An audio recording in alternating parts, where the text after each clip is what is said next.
I wanted to create a short video and discuss the topic of trading the inside bar failure pattern. Now, those of you who follow me, I talk about this quite often on my Twitter feed, but I don't think I have provided you guys a guide or a video to explain what exactly trading the inside bar failure pattern looks like. So if you go to Google and write inside bar failure, showing you how to trade the inside bar pattern, for example, if you click here from Daily FX, by the way, there's nothing wrong with their strategy. I'm just trying to provide an alternative view. Here they're showing an inside bar and explain how they trade this. Here, for example, I think their strategy is that once we break below the inside bar low, you look for sell setups and the market trends lower. Well, that may work for some people, but the way I look at inside bar failure is different. If you remember, a few days ago I posted this. It was the weekly chart of the New Zealand dollar against the Japanese yen. We all know what an inside bar is, right? It's a candle within the range of the prior candle. So in this case, it's the weekly candle. The range is contained within the inside of the previous week's ranges. Okay, so I posted this. At that time, stock markets were coming off, and I immediately looked at the Japanese yen, because when stocks fall, the Japanese yen tends to rise because it's deemed to be a haven currency. So dollar yen, euro yen, pound yen, New Zealand dollar, yen, Aussie yen, etc., they all go down, or they tend to go down when stock markets fall. So I posted this chart on Twitter, highlighting the high of the previous week's range and the low of the previous week's range.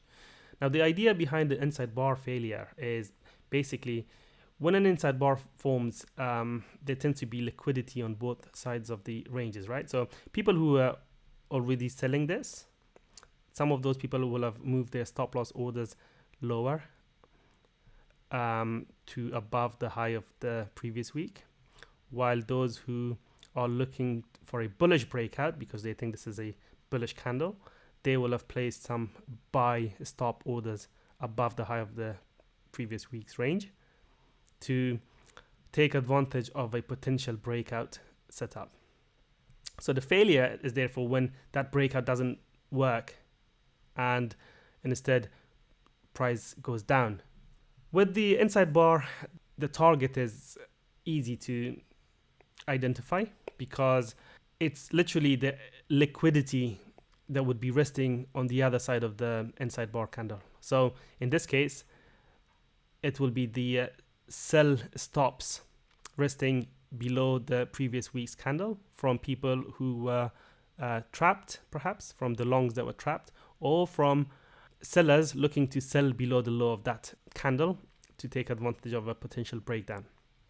So in other words, there'll be lots of stop sell orders below the low of this week and lots of stop buy orders above the high of the previous week. This is how it works in theory. Now in practice, how do you trade this? Obviously, this is on the weekly time frame, so I have tested this strategy on the daily most of the time. Don't really trade it too much on the weekly, but what I did is I issued a trade signal based on this to the subscribers in the group. But unlike on Twitter, I provide lots of other information here, including how to get in and out. So here I mentioned that the chart looks like it has provided an inside bar, blah, blah, blah. This is the daily chart of the same currency pair and how to trade it. So the previous high and the previous week's low was already highlighted from the weekly chart. So the idea was really simple in this case. I placed the invalidation level above this high because we had a high here and rates broke above that high but failed to hold. We price then went to create a lower low below these lows here. So there was a breakdown in market structure here. So any rally really was going to possibly turn into trouble, and for me, it made sense, therefore, to place the invalidation level above this level, because if rates were to go back above this high, there was no reason for me to continue looking for bearish setup. So the target was basically really simple. The main target, it was the liquidity below the weekly inside bar low. which on the daily would be somewhere here. And I have added an extended objective as well, which would be liquidity below this low in case rates were to go on and break down sharply. Obviously, as if this trade worked, we would move the stop loss lower to reduce the risk of the trade going against us. So what happened?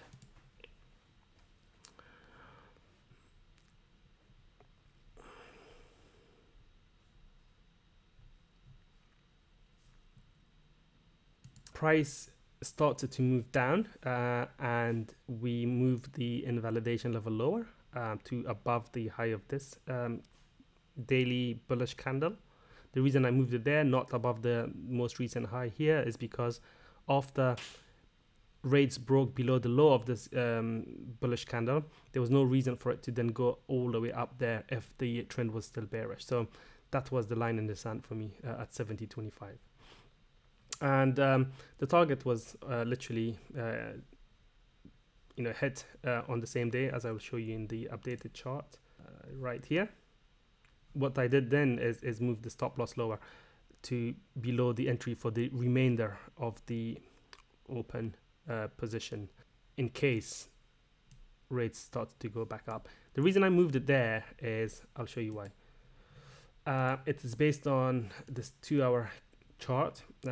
As you can see, this right here is the thrust candle that led to the breakdown on the 2-hour time frame anyway. So I literally moved the stop loss above the high of that thrust candle. It could be a lot lower, obviously, but I don't want the remaining small portion to be stopped out prematurely. We could see price come back in this range and consolidate for a while, then break down again. And if it does break down and make a new low below whatever low this would be, then at that point I could bring it down even further. So that's the plan. But the whole idea was derived from an inside bar formation on the weekly, which is now looking like this, as we expected it might earlier in the week when rates initially broke above the high. Now it's taken the liquidity below the low. I have no idea what's it's gonna do next, but if risk off remains the ongoing trend for now, then I would think that rates are likely to head further lower. But in so far as this trade is concerned, it's met its objective, and whether or not it will hit the second target remains to be seen. But just wanted to provide a quick video. I said quick, it's probably not so quick anymore. How I traded that New Zealand dollar and how I look for trade setups based on the inside bar, and the reason why I look for inside bar failure, which is all to do with liquidity or resting orders above and below a certain level. If you find this video useful, please like and share it, so that it encourages me to do more of these types of videos. And yeah, that's it. Take care. Bye bye.